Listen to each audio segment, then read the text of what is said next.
পেয়েছি যা এই লড়াইকে সামনে রেখে আগামী 12 ফেব্রুয়ারি রাজ্য জুড়ে শিল্প ধর্মঘট সফল করুন। শ্রমকোড বাতিল সহ শ্রমিক কৃষকদের বিভিন্ন দাবি সমর্থনে আগামী 12 ফেব্রুয়ারি সারা ভারত সাধারণ ধর্মঘটের ডাক দিয়েছে বামপন্থী শ্রমিক ও কৃষক সংগঠনগুলি। এরই সমর্থনে 8 ফেব্রুয়ারি রবিবার কাঁচরাপাড়ায় শ্রমকোড বাতিল, কৃষকদের ফসলের ন্যায্য মূল্য প্রদান, 100 দিনের কাজের বকেয়া মজুরি প্রদান এবং 200 দিনের কাজের গ্যারান্টি সহ বিভিন্ন দাবি তুলে ধরে মিছিল করে CPIM Kanchrapara area committee.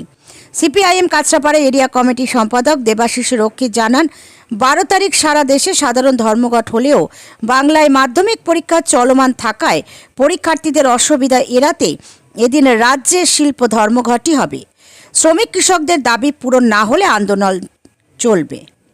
Bureau report, news 24 Bangla live.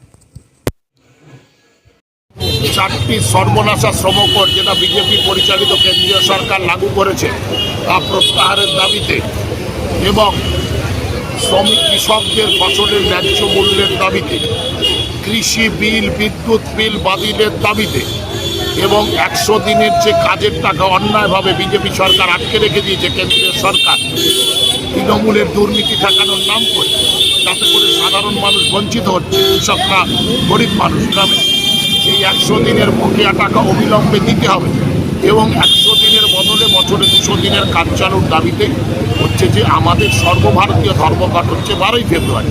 সমস্ত ট্রেড ইউনিয়ন, কৃষক সংগঠনগুলি সবাই মিলিতভাবে, কিন্তু আমাদের রাজ্যে যেহেতু মাধ্যমিক পরীক্ষা সেই জন্যই সেইটাকে আমরা সর্বভারতীয় ধর্মঘটের পরিবর্তে সারা ভারতে যা হবে সে তার সমর্থন আমরা শিল্প ধর্মঘট এখানে হচ্ছে যে করছেন সমস্ত ট্রেড ইউনিয়নগুলোর পক্ষ। আর দেখা যায় পরিবহনে ছাড় থাকবে, মানে পরীক্ষার্থীরা বাসে, ট্রেনে, অটোতে তারা যাতে পরীক্ষা কেন্দ্রে নির্বিঘ্নে পৌঁছাতে পারে সেই জন্য গণপরিবহনে আমরা ছাড় দিয়ে শিল্প ধর্মঘট আমরা দেখেছি। তাহলে যে দেখা যাচ্ছে আনন্দপুরে যে ঘটনাটি ঘটেছিল, যেখানে শ্রমিকদেরকে তালা বন্ধ করে যেভাবে মানে তারা যে মারা গেল, এই বিষয়টা কি চোখে দেখছে? তো রাজ্যে যে সরকার আছে সেই সরকার তো শ্রম স্বার্থ বিরোধী। আপনারা দেখছেন না যে এই সরকারের আমলে যে কোনো শ্রমিকের মৃত্যু ঘটে টাকা দিয়ে তারা হচ্ছে জীবনকে বিক্রি করবার মানে টেন্ডার দিয়েছে তার জন্য। ফলে এটা হবে মোদী সরকারের এই যে জনবিরোধী শ্রমকোড, আমাদের রাজ্যের মুখ্যমন্ত্রী একটা কথা বলছেন, তৃণমূল একটাও রাস্তায় নেমেছেন বলছেন, কারণ দিদি মোদি সেটিং আছে, যাহা 56 তাহাই হচ্ছে 59। আমরা প্রথম দিন থেকেই তাই বলেছি, ফলে যা হওয়ার হচ্ছে। এইটা হয় নাকি যে এই যে মালিক বা মোমোর তার সঙ্গে বিদেশ সফরে গেছে শিল্প আনার নাম করে, আর এমন শিল্প এনেছেন যে গোডাউনে শ্রমিকদের তালা মেরে বন্ধ করে রেখে দিচ্ছেন। এটা হয়? শ্রমিকরা ভেতরে শুয়ে আছে, বাইরে তালা মেরে রেখে দিয়েছে। কোন মধ্যযুগীয় বর্বরতা? আমাদের রাজ্যেই সম্ভব।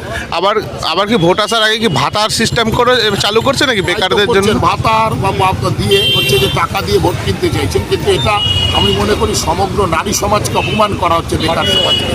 কারণ পয়সা দিলেই যে সবাই ভোট দেবেন তা তো না, এটা তো সরকারি টাকা, এগুলো কারোর পারিবারিক সম্পত্তি বা ব্যক্তিগত টাকা কেউ দিচ্ছেন। ফলে আমরা মনে করছি যে ভাতা দিচ্ছেন, কিন্তু তার মানে মহিলারা তো ভোট দিয়ে দেবেন, তা কিন্তু এত বোকা ভাববার কারণ নেই। কারণ প্রত্যেকটি মা ও বোনেদের অভয়ার স্মৃতি মনে আছে, প্রত্যেকটি মার বোনেদের কাছে এই রাজ্যে নারী নির্যাতনের ঘটনা মনে করা আছে, তাদের প্রতিদিনকার চলার পথের সামাজিক সুরক্ষার বিষয়টি জানা আছে।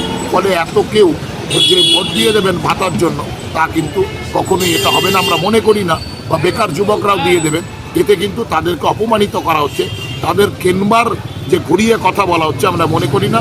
তাতে এরা পণ্য হিসাবে বিক্রি হবে, কারণ প্রত্যেকেরই শুভবুদ্ধি সম্পন্ন, প্রত্যেকেরই বোধ আছে, প্রত্যেকেরই অন্তর আছে, প্রত্যেকেরই হৃদয় আছে।